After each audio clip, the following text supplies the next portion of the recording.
MLA-മാരായി തെരഞ്ഞെടുക്കപ്പെട്ടവരുടെ സത്യപ്രതിജ്ഞാ ചടങ്ങ് നാളെയാണ്. രാവിലെ 9 മണിക്ക് പ്രോട്ടം സ്പീക്കർ സത്യവാചകം ചൊല്ലിക്കൊടുക്കും. പ്രോട്ടം സ്പീക്കറായി മന്ത്രിസഭ നിശ്ചയിച്ച ജി സുധാകരൻ ലോക് ഭവനിൽ MLA-ആയി ഇന്ന് സത്യപ്രതിജ്ഞ ചെയ്തു. നാളെ രാവിലെ 9 മണിക്കാണ് 139 പേരുടെ സത്യപ്രതിജ്ഞ. നിയമസഭയിൽ MLA-മാരായി തിരഞ്ഞെടുക്കപ്പെട്ടവർക്ക് പ്രോട്ടം സ്പീക്കർ ജി സുധാകരൻ പ്രതിജ്ഞ ചൊല്ലിക്കൊടുക്കും. പ്രോട്ടം സ്പീക്കറായി മന്ത്രിസഭ നിശ്ചയിച്ച ജി സുധാകരൻ രാവിലെ ലോക് ഭവനിൽ ഗവർണർക്ക് മുന്നിൽ MLA-ആയി സത്യപ്രതിജ്ഞ ചെയ്തു. ജീവിതത്തിലെ രാഷ്ട്രീയ ജീവിതത്തിലെ പാർലമെന്ററി ലൈഫിലെ ഒരു സുവർണ നിമിഷമാണ്. ഞാനൊഴികെ 149 MLA-മാർക്ക് അതിൽ മുഖ്യമന്ത്രിയുണ്ട്, മന്ത്രിമാരുണ്ട്.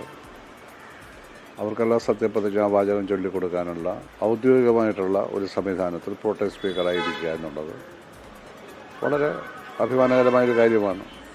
അതാണ് തോന്നുന്നത്.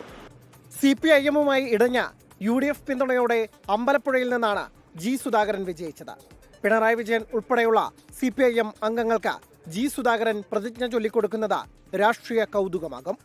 മറ്റന്നാൾ രാവിലെയാണ് സ്പീക്കർ തിരഞ്ഞെടുപ്പ്. തിരുവഞ്ചൂർ രാധാകൃഷ്ണനാണ് കോൺഗ്രസിന്റെ സ്പീക്കർ സ്ഥാനാർത്ഥി. ഈ മാസം 29-നാണ് പുതിയ സർക്കാരിന്റെ നയപ്രഖ്യാപന പ്രസംഗം. 24 തിരുവനന്തപുരം.